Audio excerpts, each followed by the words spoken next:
Since natanong mo kanina yung konsepto nung where does the poet cull the ideas. Kapag ekphrasis naman, essentially when you write ekphrastic poetry, you are transforming your appreciation of a visual art into the page. So in that sense, anything ekphrastic is an interpretation of visual art. Would you agree ba na even poetry when you write is a reaction to the times? It's a reflection of it? Yeah. Wala kang escape doon. Kumbaga, you cannot write poetry in a vacuum na thinking na hindi ka maapektuhan ng everything around you. And I would venture to say na all writing becomes political at some points. That means you're aware of where you are and your milieu and even things that are happening outside your purview like geopolitics. Lahat yan nag-i-inform ng particular concerns, especially as you become more seasoned in your particular field. In our case, poetry and the visual arts. Saka lahat naman tayo may particular concerns and advocacies nga or cause. So in a way, all the work we do as artists, the poems and the visual art becomes vessel for that call to action. It's interesting though, but I wanna caution lang na, of course, iba rin yung galit na galit ka lang.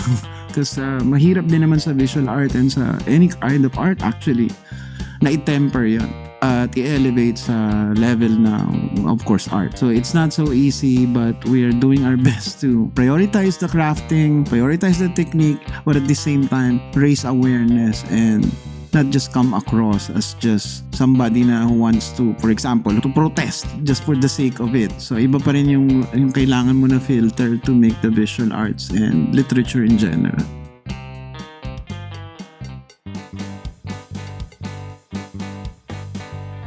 So April is National Literature Month. So we have today our guest, si Joel Toledo. So since National Literature Month, I've been trying to find guests that can connect yung our visual arts with literature. So I've been trying to find that intersection. So last week, we had si Ricky Torre as our guest, and we have this online exhibit at studiomaya.ph that features writers who also paint. So nandun si Lourdes Vera, si Kay Oyek, Mika Cabangon, si Alan Derain, and of course, si Ricky Torre. Now, medyo self-promotion to. Pagbigyan nyo na kami kasi I've been talking about other people din naman for the past 12 episodes. So this is the 13th.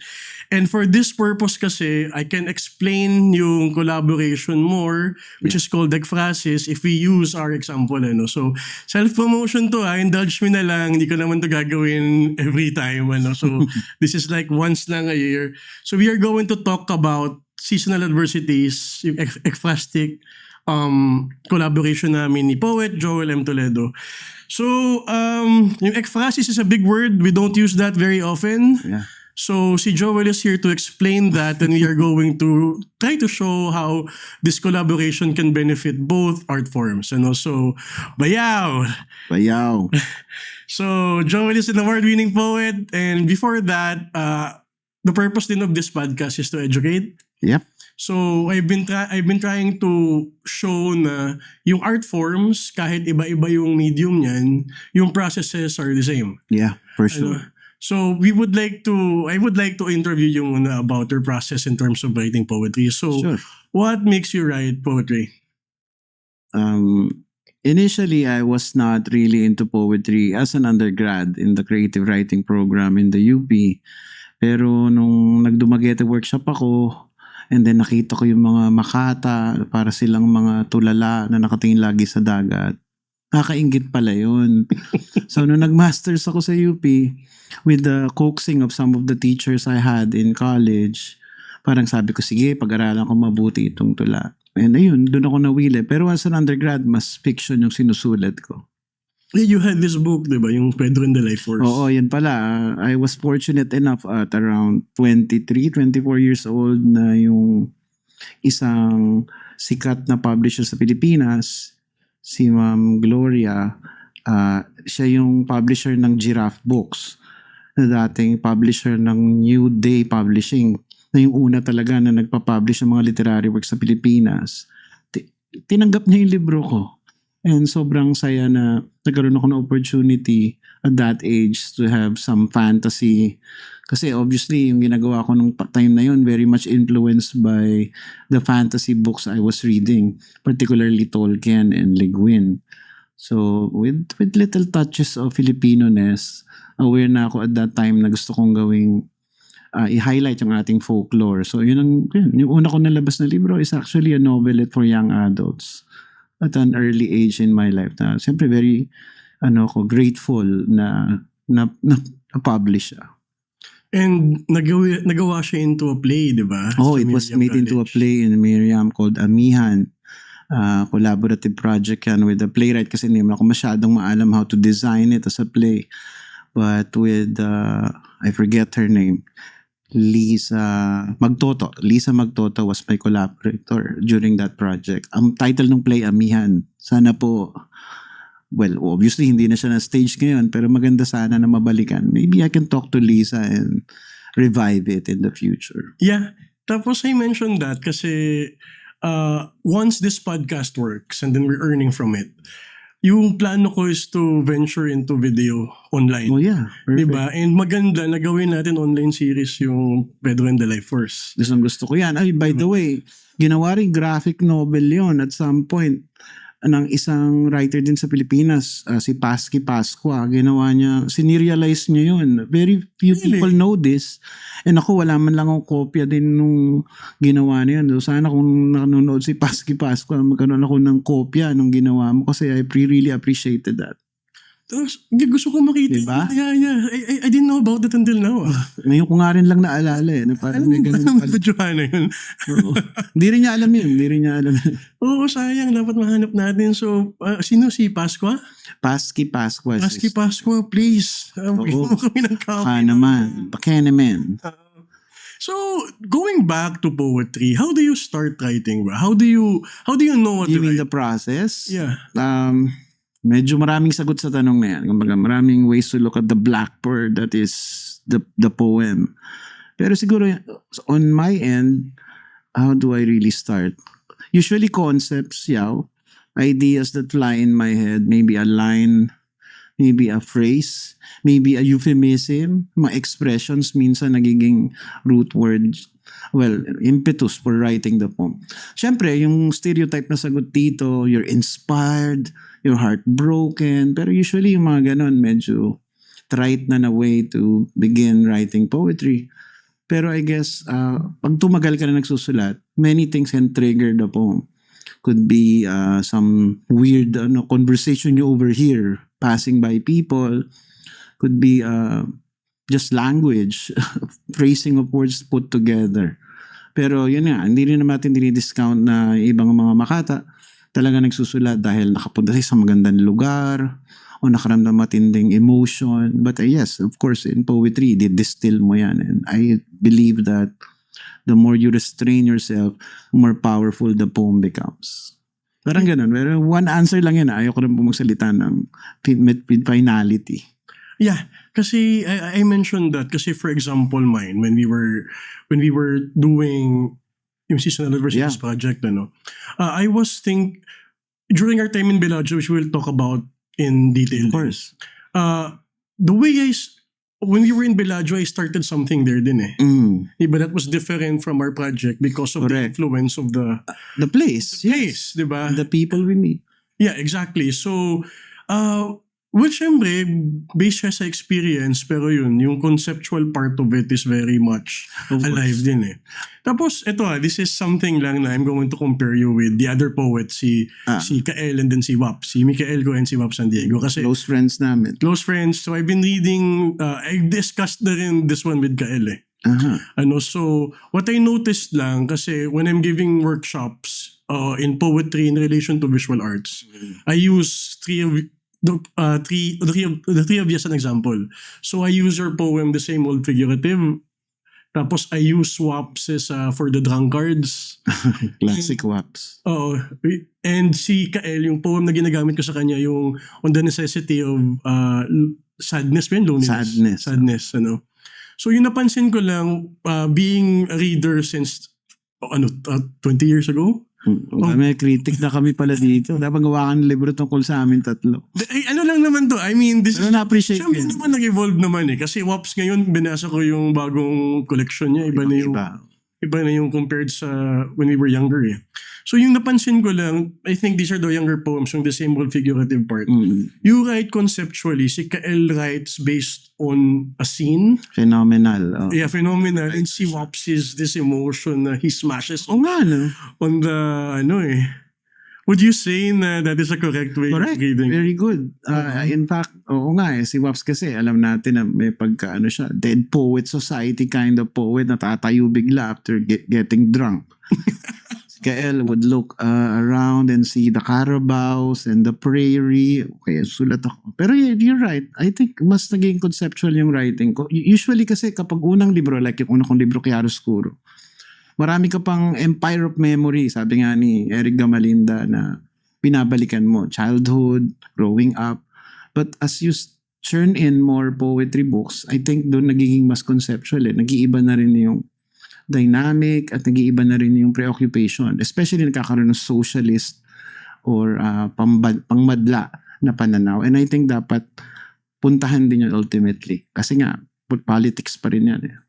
So yung Silang Ba, would you say is an example of this? So can you plug in your... Unique yan. Anyway po, meron akong padating po na libro na pinalad po na matanggap ng Philippine Writer Series last year. Pero ngayong taon po siya lalabas. Courtesy of the UP Likhan and the UP Publishing House. Ito po ay parang lyric sequence, and since sinanong mo na rin lang, first time ko talaga nag-endeavor to write a sequence. Basically, that means yung mga tula are very much connected to one another. Parang siyang cycle, parang short story cycle kung fiction siya.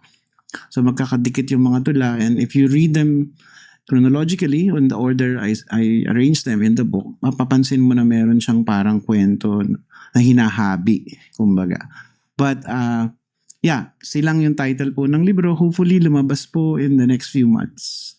Pero yun, to answer you directly, to your point, iba siya kasi parang binalikan ko yung pinoproblema ko nung Chiaroscuro. Remember, we're coming from Seasonal Adversities, a very advocacy-driven collection and collaboration. Pero yung Silang parang, okay, panahon na, parang magkaroon ako ng parang love letter to my childhood.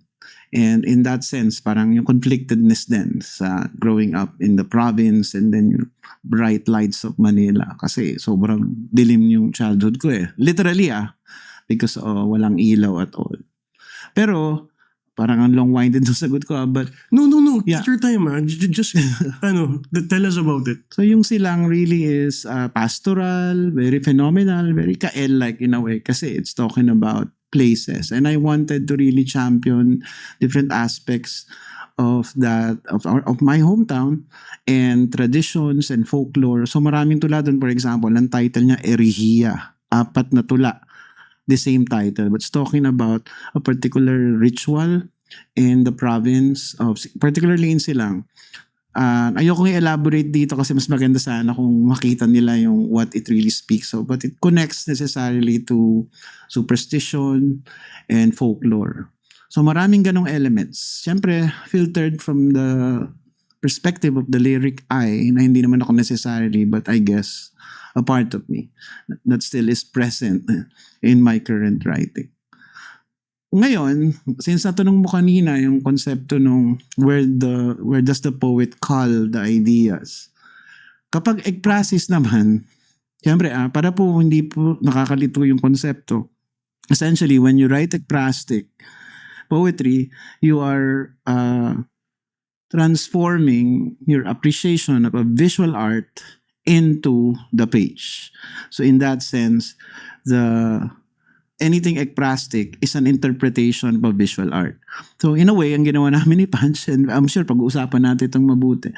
On my end, ekprastic or ekprasis. On Pancho's end, reverse ekprasis, di ba? Parang baligtad naman.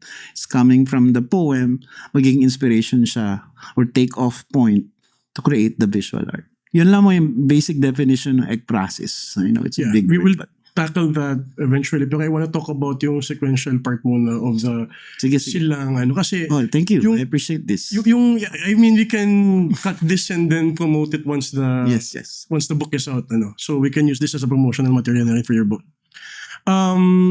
Yung part ng sequence, kasi yung katumbas na ginawa mong silang is a collection sa visual arts. So for example, me, Yes. I have a one-man show, tapos yung konsepto ko, for example, is about my mother. Yun yung thematic. Diba? It's a thematic thing, diba? It's same as silang.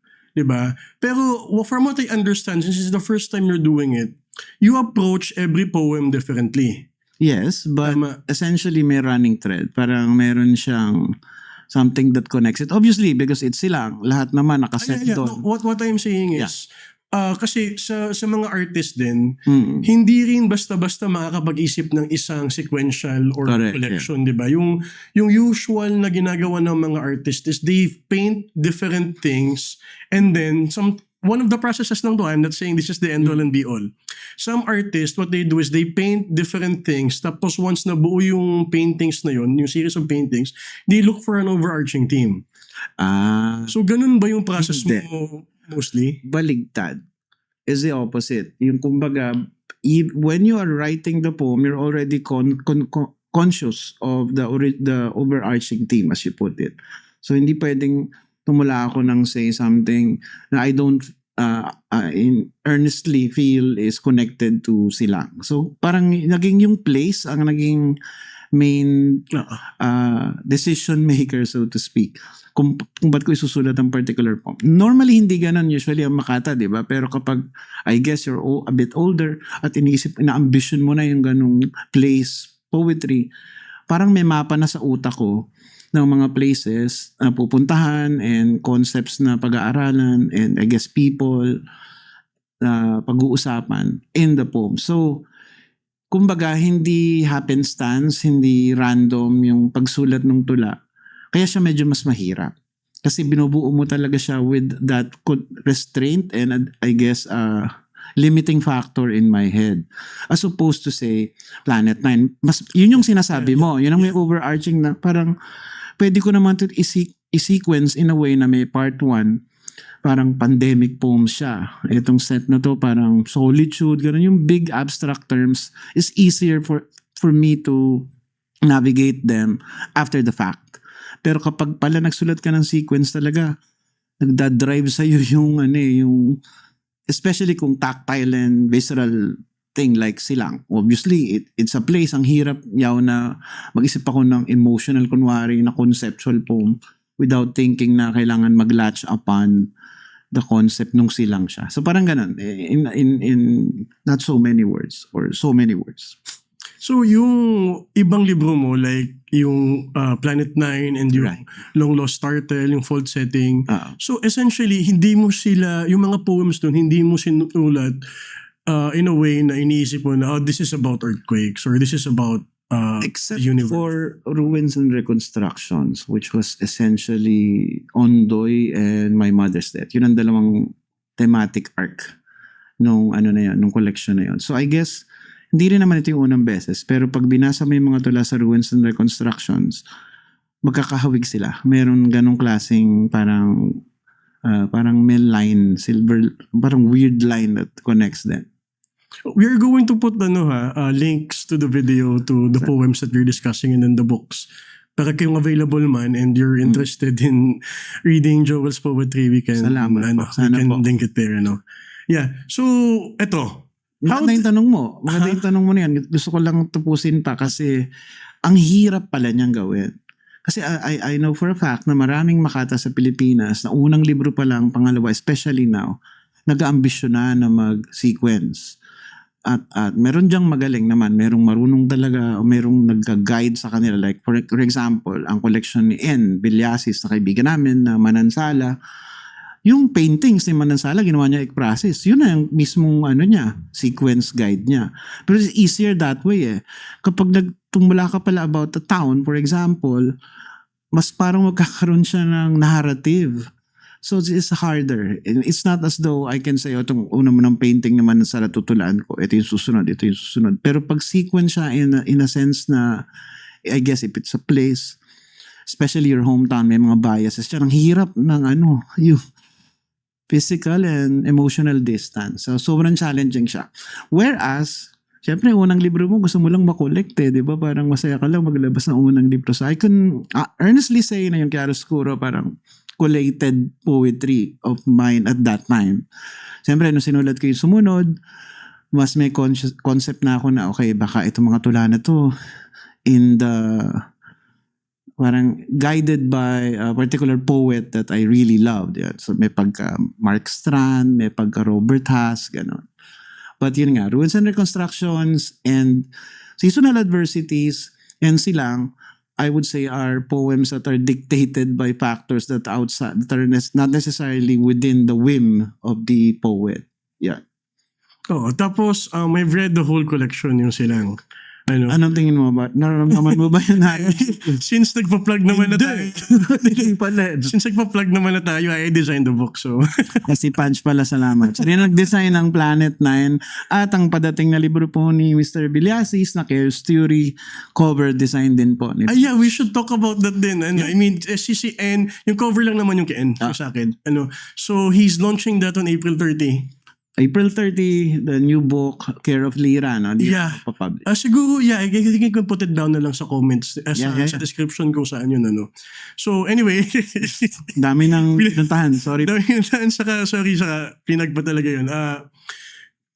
Yung point ko lang naman when saying na I've read the whole collection dun sa, kasi I needed to read the collection to know how to handle the design, So we're going to talk about designs din in another episode with Smiley Diaz, So ngayon medyo mas conceptual tayo on how to create an art form. At hindi lang to about visual and this is poetry, and then I hope the audience is picking up on how things intersect, how things are common, and how we can relate as a different artists, So going back to Silang, napansin ko na once you read the whole collection, it would appear personal and autobiographical. Oo nga eh. Even I was surprised that especially the blurb by Dina Roma, who just won the National Book Award for also a non-fiction book, I think, about her hometown.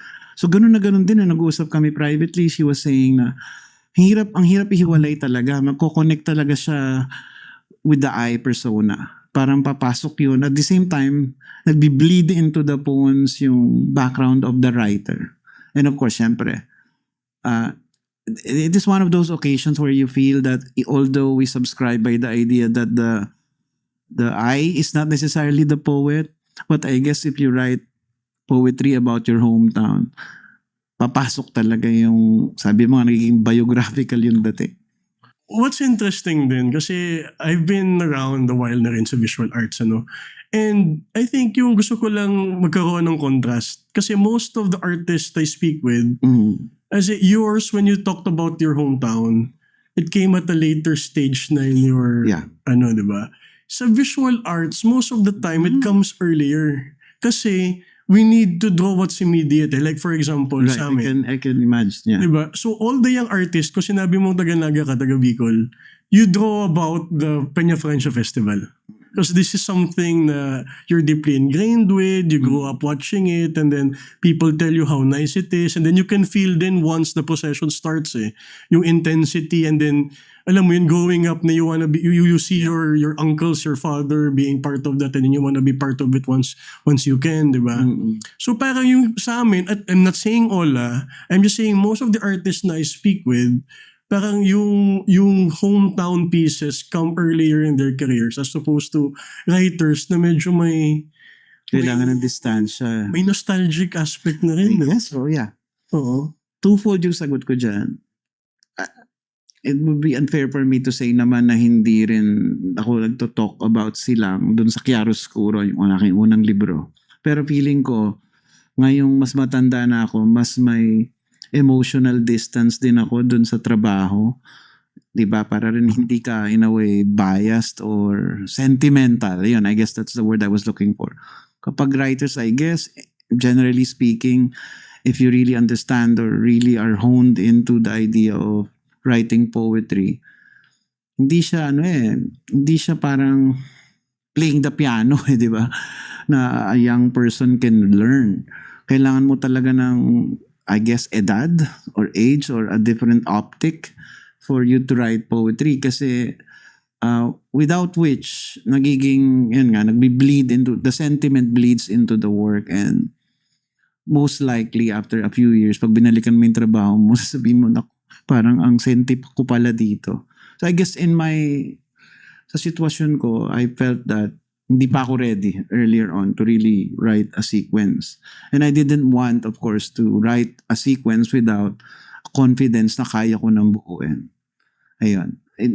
Pero yun, interested ako sa mga opinion mo dun sa pagbasa mo nung thread niya. Ano pa napansin mo kung meron pa? Dun sa maging Sa sila. Oo. Hindi kasi parang, this is for me lang Sige. Parang, meron siyang certain kind of admission sa sarili eh. Okay. May certain kind of discovery na you don't want to be sappy about it. Yeah. Diba? So I think dito na rin yung function na sinabi mo of looking at it from a less sentimental Yes. lens, diba? And with an honesty na conflicted ka about it. I guess yan. Well, ako Yeah, personally, ramdam na mo yung clash na yun. Yeah. Apparently, you would notice that if you Oo. really read it. Oo. So mas confrontational siya in a way. Lalo na, like for me, may certain personal knowledge ako of you. Right. Diba? So, I get yung certain references na you Yes. placed there, especially with growing up and trying to discover who you are, Right. diba? And kung wari, the diversion road, Yes. Yung yeah, bypass road ng silang. oo. And kasi I remember going down there when we were going to your place, diba? So, maraming layers and I think it's a brave thing then for a poet to go into. Sana mag-work. Siyempre, hindi pa rin naman lumalabas po yung libro, pero if you can read it when it comes out, hopefully again in the next few months, sana makita Didn't you win the Gawad Balagtas because of it? No, yung Gawad Balagtas Yaw, it's a lifetime achievement thing. So it wasn't based on a collection? It's not based on It's collection. based It's based on your contribution to Panitikan. So syempre very happy ako doon and very grateful to the Union ng Manunulat sa Pilipinas, ang UMPIL, for giving me that prestigious prize. Sa UP nga, yaw, kapag nabigyan ka nung klaseng National Achievement Award, tataas yung ranking mo. May mga artist ranking kasi ang UP. Binibigyan ka ng pera niyan every year. So malaking bagay yun. I want to talk about yung body of works, the importance of it. Kasi, I think, Ewan. Kaya mo kung may importance. Hindi, sobrang ito kasi ito na lang. I'm going to use myself as an example here. Kasi I started yung career ko visual arts late na. I did my first solo exhibit 2020. So after that may pandemic. Oh. So hindi counted yung 2 years na yun dapat, di ba? So if you're going to look at that time frame, yung art career ko is only like 3-4 years old. 3 years old. Kasi 2023 ako na-introduce to Linangan after our Bellagio thing. So, yung nangyari was, so when I entered the art scene through Linangan, I was already 35. Yeah. So, meron certain kind of urgency in me. Kasi, Madali yan, yung art contest yaw sa visual arts, may age limits Like yung Ateneo Art Awards. Someone wanted to nominate me I was offered to be nominated sa Ateneo Art Awards, pero I was already 36 at that time. Ano ba yung cut-off? 35. So ngayon, meron yung 13 Artists Awards ng CCT. Alam ko to. 40 years old yun. And it only happens every 3 years. I'm 38 now. So hindi ka... So I don't know if eligible kasi I should be 40 by the time I get conferred. So if it happened 2024 tapos 2027 siya mangyayari, 39 na lang. I don't know if pasok ba or I don't know the technicalities of it Hopefully, pero yun nga, hindi ko alam din kung may magno-nominate kasi someone needs to nominate you, di ba? I mean, it would be nice if di ba? So what I'm trying to say lang dun sa body of works kasi most artists na medyo may konting ambition in terms of kasi may market value yung ginagawa namin, so I don't blame people who would chase awards in order to raise their value or to to be Name recall. name recall and stuff, diba? I mean, awards are very important, lalo na sa visual artists, ano. And I was talking with Can, kasi yun nga, when I went full-time, first thing that I did was to look for residencies. Right. And I've been getting rejected the whole time. As in, it got really frustrating, which I will segue na to the Bellagio part after this, ano. Pero yun, we'll talk about the body of works muna. So I was talking with Can na sinabi niya, I was asking him, kasi si Can is internationally recognized. Rockstar yan sa ano eh. So tinatanong ko sa kanya, how did you get recognized abroad? Sabi niya, it was because I had a body of work that was fit for That audience. for that audience, diba? So, and si Can, ano yun as in The volume. most eclectic persons we know. Exactly, and Artists we know. he's very serious about it, even if it doesn't look it, diba? I mean, honestly, diba? Pulay-pulay yung buhok. Pero may sandaang pelikula pala. Pero very dadaist, diba? Pero diba, he makes 3 full-length movies in a And month. serious about it. I'm very serious about it. So, going to your body of works and then getting, yun nga, conferred Gawad. yung Gawad Balagtas Award. Do you think ba things would have turned out differently for you if, kasi you have what, 5 books, 6 books? Pang 7 na yung silang. 7 yung silang, di ba? So if you didn't, kasi you can do books like, you can have, sa longevity mo with poetry, you can have like 20 na eh. Pero you chose to have very carefully chosen Hindi. collections. Mahirap siya. Marami nga actually ako na Makata na ilan lang ang libro pa kasi hindi naman ganun kabilis talaga din. At the same time, hindi kami usually ganun ka-confident.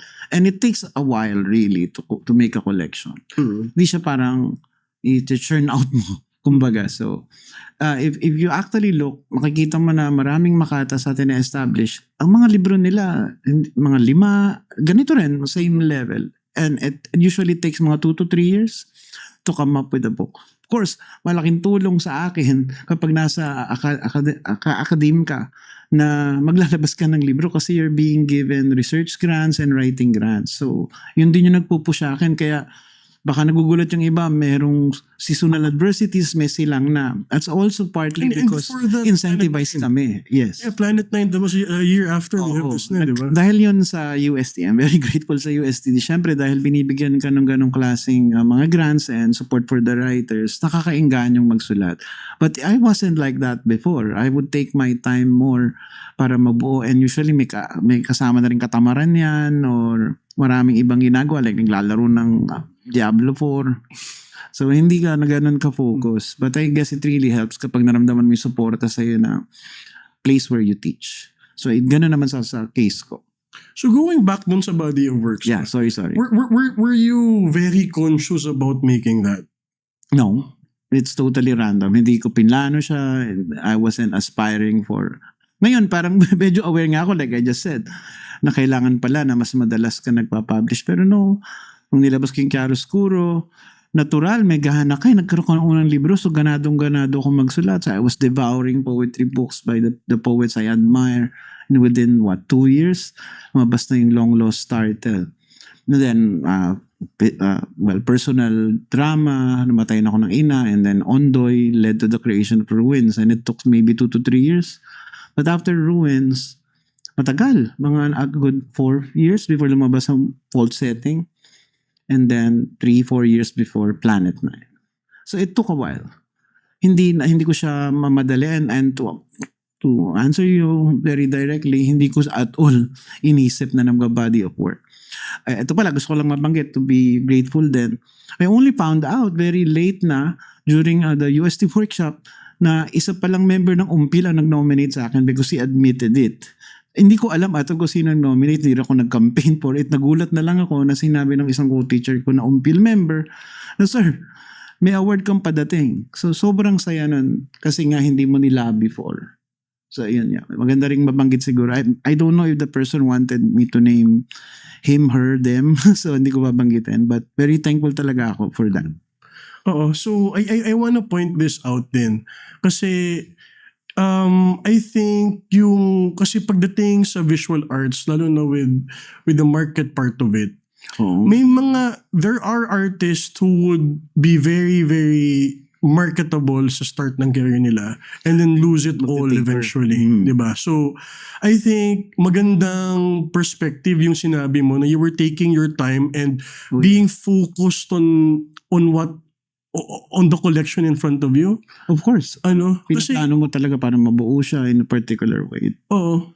Exactly. Kasi parang I think yung value of thinking long term din, Correct. The long view. Take the long view. Pagdating lalo sa tula, napakahirap niyan. Yeah. Halatang halata pag minadali. Oh, and with the artworks din, kasi For sure. I think it's similar na we need to be very careful din, or parang we don't release anything haphazardly supposedly. Definitely. Yeah, I mean, may mga pang commissions tayo, may mga pang, Of course. di ba? Yun, pwede yun mabilisan. Pero with something na we deeply care about, I think it would be important to really take our time and think about the, Sa cultural yan eh. Essentially contributing to the culture. exactly. Philippine culture yan. So kapag minadali mo yung what matters to you most in terms of your art, literature, Oo. take your time and really represent. Oo. Present.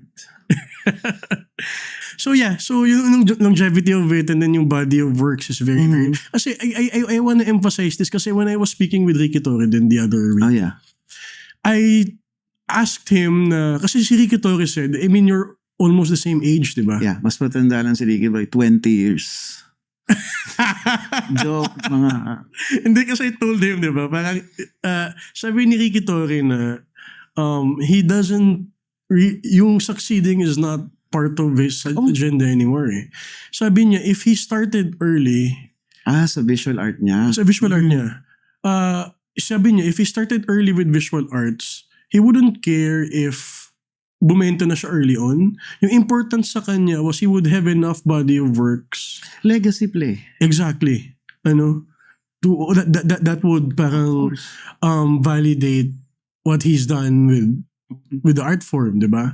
So, yeah, so it's important na not just for visual arts and poetry, pero I think with all art forms too, Correct. to think about the long term. Although I can say na it's very difficult kasi it's not exactly a lucrative endeavor being in the arts. I mean, Especially sa poetry. especially sa poetry where you need to be part of a project, di ba? Or a career. And like sa visual arts, kayang gawin yun, even with music siguro, pero kukunti lang yun. Only a handful make it really big, di ba? Makes it really big. So, Tama, mas legacy play din. Kaya gusto ko yung sinabi ni Ricky na he wasn't aspiring for success. Maybe he didn't even aspire for that as a younger writer. Painter, kasi hindi naman niya pinursu ng super professional yun earlier on eh. yeah. Pero right now, yun na yung inahabol niya eh. Kasi again, cultural capital and at the same time, cultural legacy. When I floated the idea of this art podcast, a lot of friends were asking how they could support. The easiest way is to hit the subscribe button. It's free, it's just one click, but it would do wonders for Studio Maya. So please subscribe and we will work very, very hard in improving our set. Thank you. Sa visual arts, may tinatawag na solo shows and group shows, and hindi basta-basta madaling makapasok sa group and solo shows. You need to go through pa yung galleries for them to invite you, or if you submit a proposal, they would see pa kung pasok ba to dun sa agenda nila and stuff. Yung poetry ba, yung writing, may ganun din na klaseng aspect. Yeah, definitely. Kasi, well, unang-una, it's difficult to publish. And yun din, may strainer din yan, may filter pa rin. Siyempre, if you get, kaya nga ang sarap-sarap mag-post kapag na-accept ka for publication because it's so hard to get published locally or internationally. So, ganoon din sa libro. I guess the best argument is, hahanapan pa rin ng quality yung trabaho mo. Kumbaga kasi nabanggit kanina natin yung concept ng volume of work.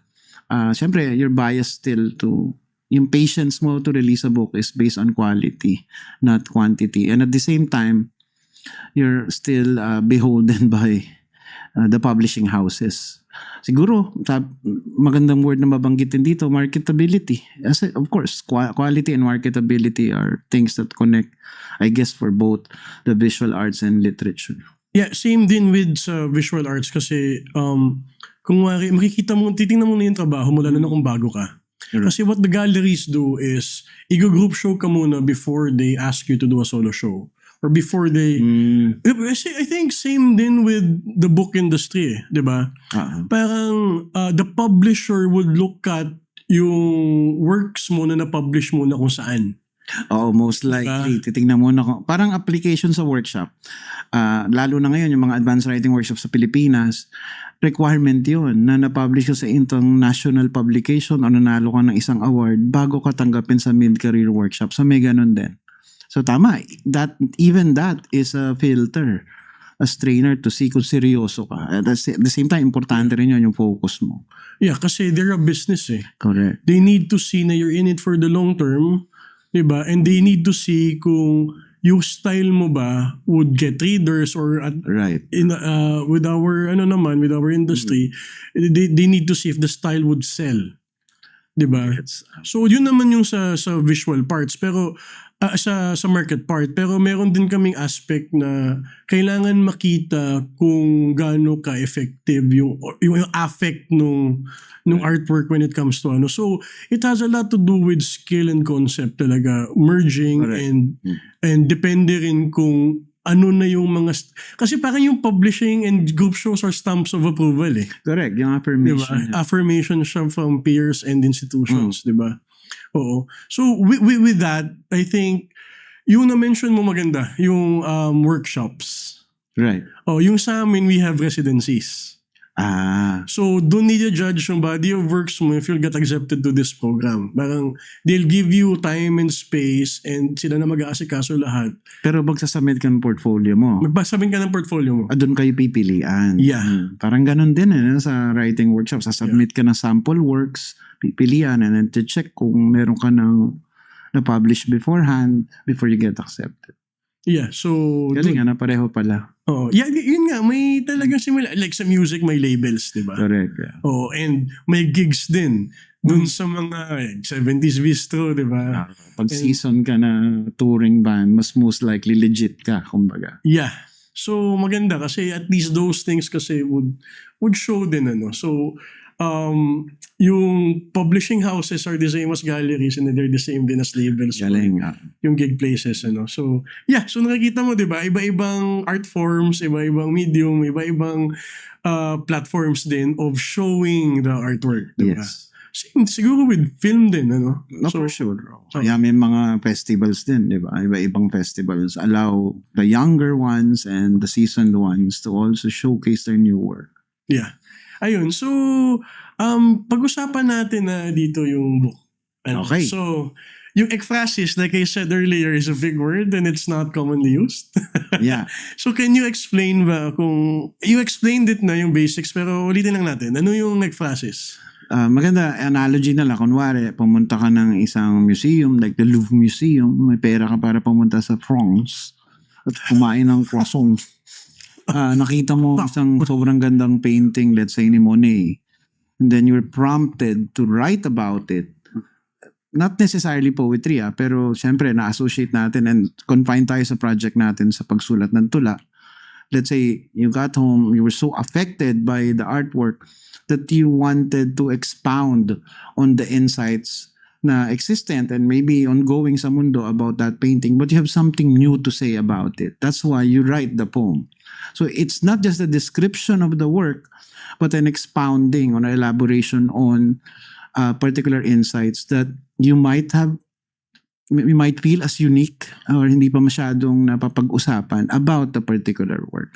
Siyempre, ang tula naman naghahabol yan ng lagi ng newer ways to look at the flower, so to speak.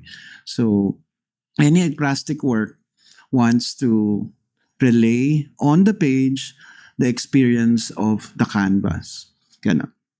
So, para siyang filter, ano? From one art form to another. Oo, tapos they complement each other. Pero traditionally, it's a painting being turned into a poem. That's Yes. the traditional... Well, in general, if you look at the process as just the process, kuwari, nagsulat ka ng article about the painting, parang in a way, egplastic endeavor pa rin yan. Kasi, of course, if you write an article, meron pa rin dun obligation yung nagsulat na maglagay ng sarili niyang insights. Pero yung word na egplastic used in literature usually connects to the painting becoming the inspiration for the poem. Oh, so we are going to segue na going towards yung ano natin just to show the audience what we mean by it, ano. Correct. So traditionally ganun yung nangyayari na a painting is being turned into another art form because the painting influenced or inspired Or inspired, yes. the maker of the other art form, ano. So what we did kasi during the pandemic, Yeah. so during the pandemic, yung group namin may Saturday Zoom naman. Zoom naman. So since yun nga, I'll drink matcha.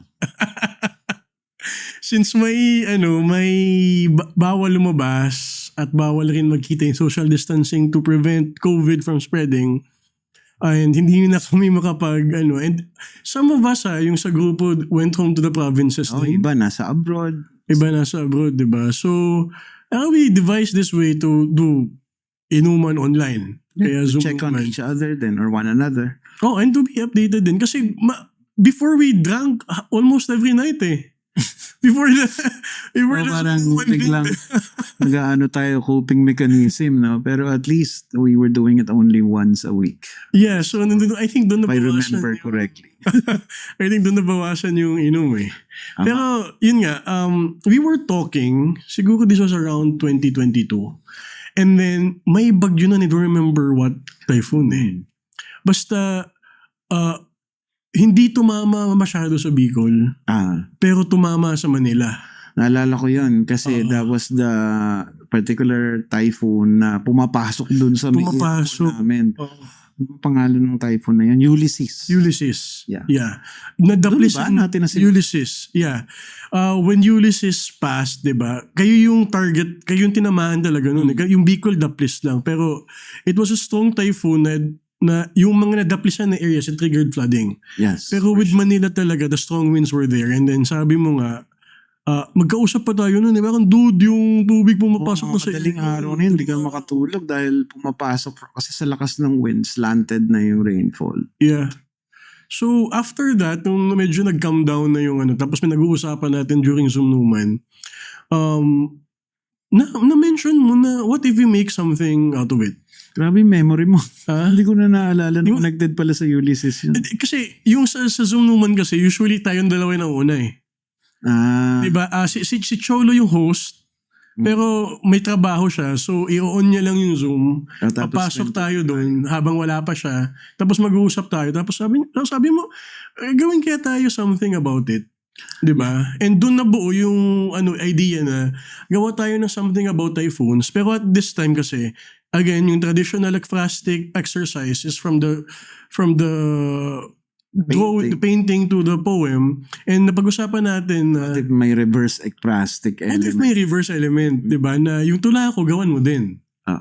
So, doon na buo yung idea. And during that time frame din, yung Bellagio Residency, Nag-open ng call. nag-open ng call. And syempre, ang maganda po kasi dito ring nangyari is, well, di naman nangyari.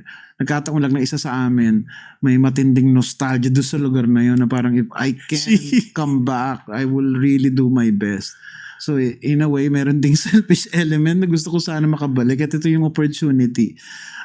Without saying too much, essentially, nag-isip kami mag-apply as a collaborative team dun sa Bellagio Residency ng Rockefeller Foundation. So si Joel has been there na. In the history of Bellagio, there are only 2 Filipinos who have been there twice. So si F. Shunin Jose and si Joel Toledo yung nandito sa tapat natin. Swerte lang. Actually, swerte talaga siya kasi it's a kasi some fellows sa Bellagio are there because they were nominated by former fellows. Yeah. Dun sa amin, we applied. And hindi namin alam if it's a collaborative project, you would be judged separately. Aha. So yung Sure. so yung napakaliit na chance na makapasok ka, na-cut pa in half kasi, di ba, kung hindi na-accept yung credentials ko, it Correct. would be detrimental din sa chances of application Joe isa. coming in, di ba? And, yun nga, I wanna geek out about this kasi Sige lang. siguro, this would be the first time din na we talk about it publicly. Kasi we talk about it lang, we post about it, we Kaya, talk about it. magkakwentuhan lang kami sa sulok at nung nandun kami at biglang, my God, nandito talaga tayo. Yeah. Mas masisente kami dun sa opportunity na binigay. Which is very humbling, to be honest, without pandering to the foundation. Of course, we're very grateful. But to be there and to be able to be given the opportunity to make this project work and realize it, yun pa lang, sobrang grateful na kami for. Oh, so yeah, so this one, we got accepted to the Bellagio project because of this. Kasi, yun nga, yung reverse namin yung process of Maybe that's the big thing na na-add na hindi normally ginagawa. So parang talagang collaborative siya. Hindi siya parang interpretation of the artwork or conversely, interpretation of the poems. Usually ganun nangyayari dito, hybrid work Parang I was talking, my poetry was talking to Panch's artwork and conversely, ginawan din niya ng paraan na magsalita yung paintings niya tungkol sa aking tula. At yun ang ginagawa namin essentially when we got there. I'll be posting photos din. I mean, I can open this, like, not this one. Kung wari ito. Diba? So, I think that this artwork was inspired by this poem of Joel. I'll post this para mas malinaw. And ito naman, example ng ito. So itong artwork na to inspired this of Joel. So hybrid yung Seasonal Adversities project. So we had this book form. Can you talk about ba yung publishing ng book?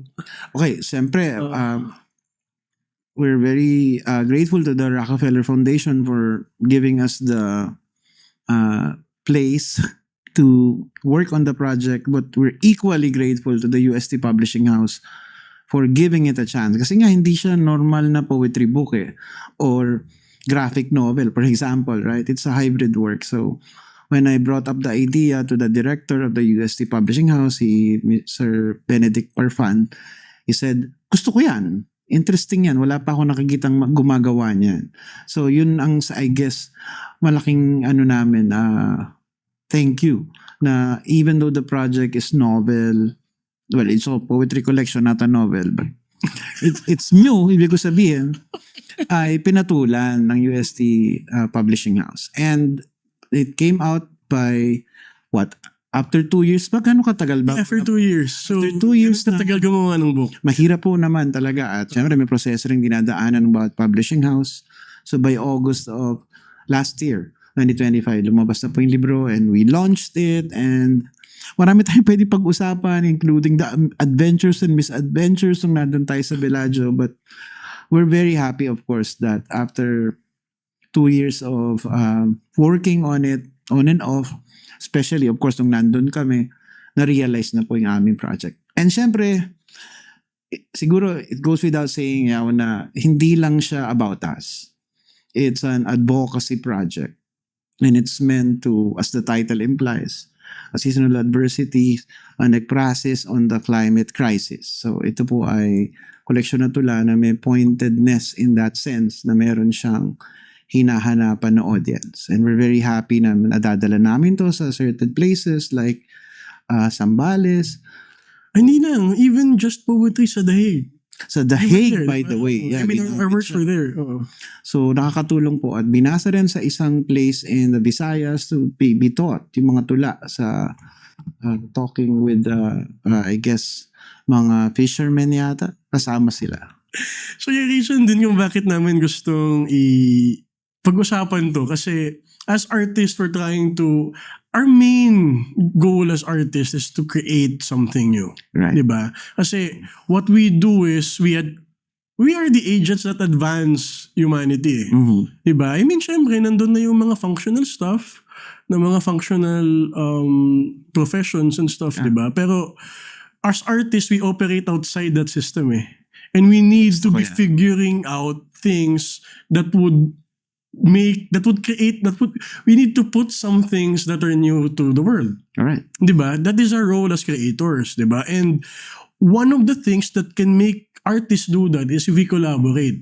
If Okay. we combine yung different art forms into creating another. Kaya, for example, this book, we were talking na if this were going to be nominated for National Book Awards, saan siya mapupunta? Diba? Is it going to be a poetry book or is it going to be a graphic?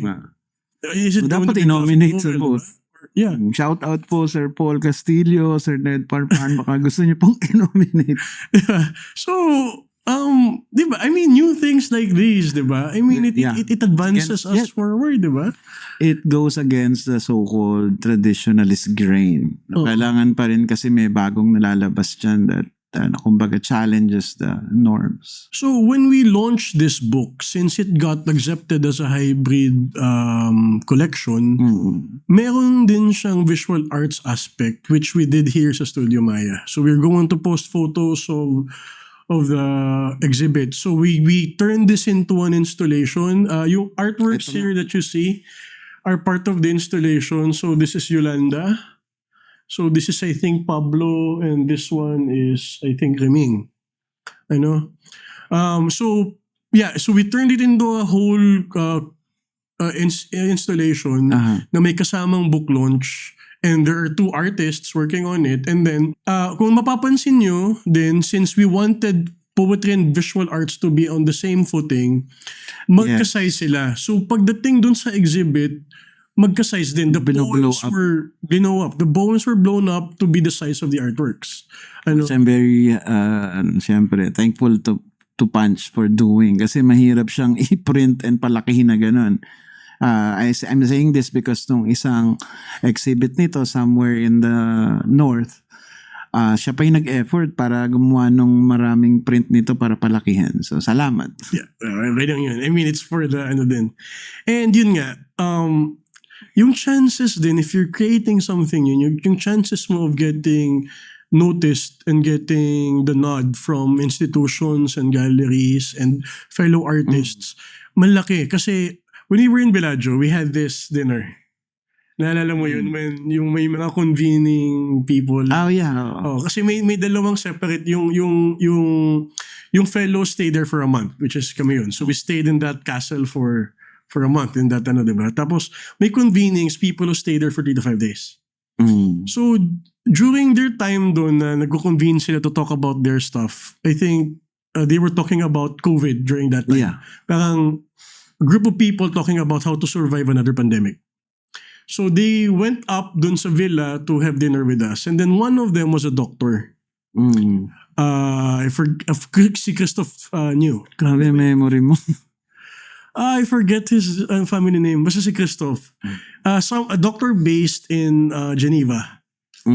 So we exchanged numbers. I didn't actually know kung he was beside me, and then he started talking to me.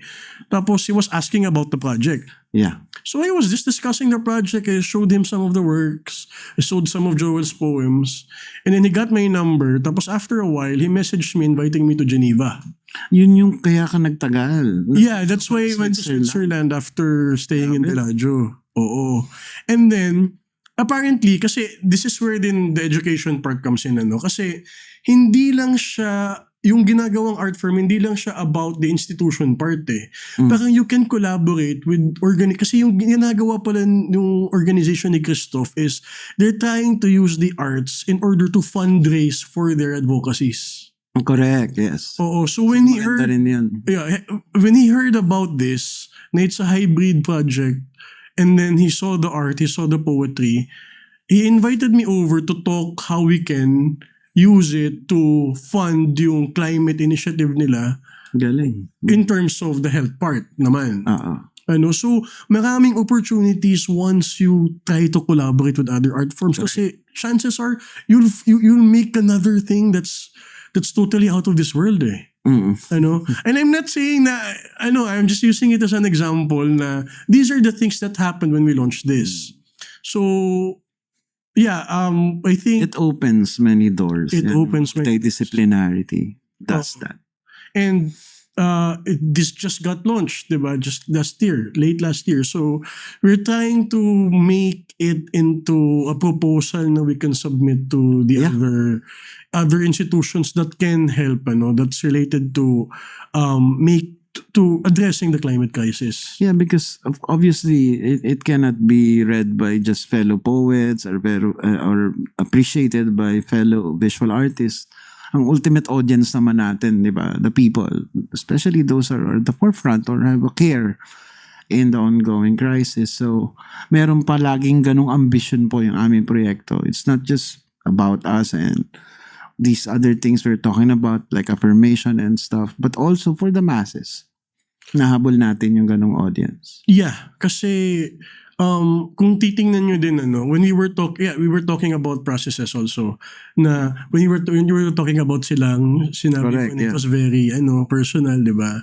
And ito naman, it's more sa advocacy part. Yes. 'Di ba? So, your starting point mo towards creating another collection or another body of works really depends on where you are invested in. Correct.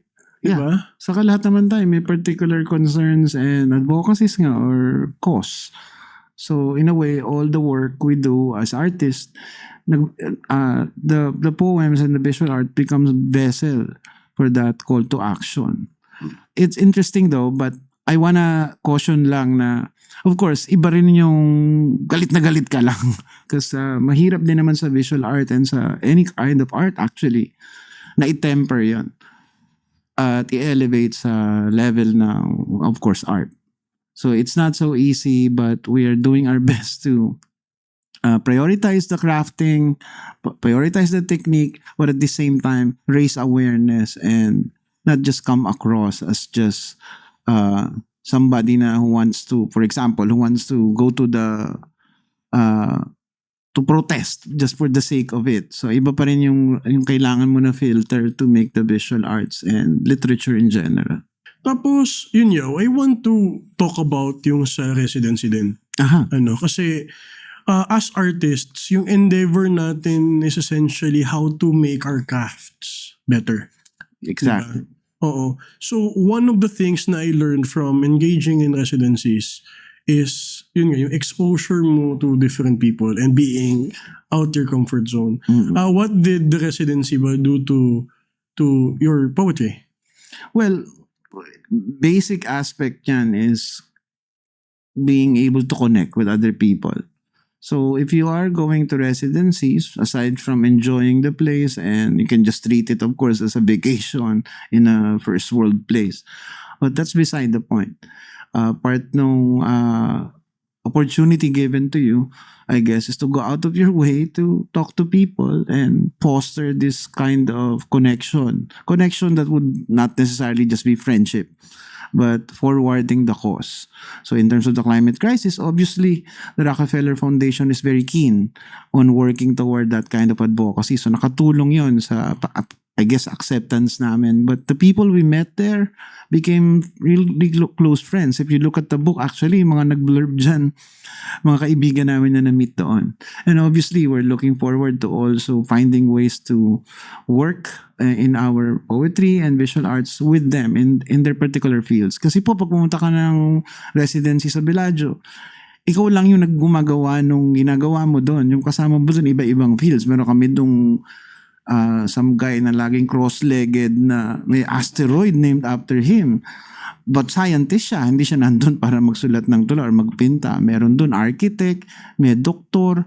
So, ang galing na by design, the Rockefeller Foundation Bellagio Center Residency actually allows you to connect to other disciplines. Diba? Yun palang mismong venue allows for it.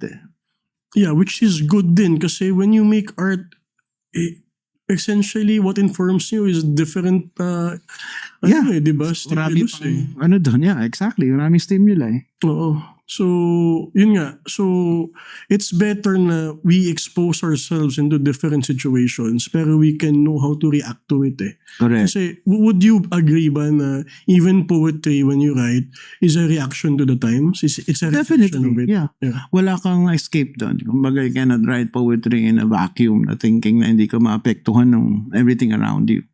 And I would venture to say na all writing becomes political at some point.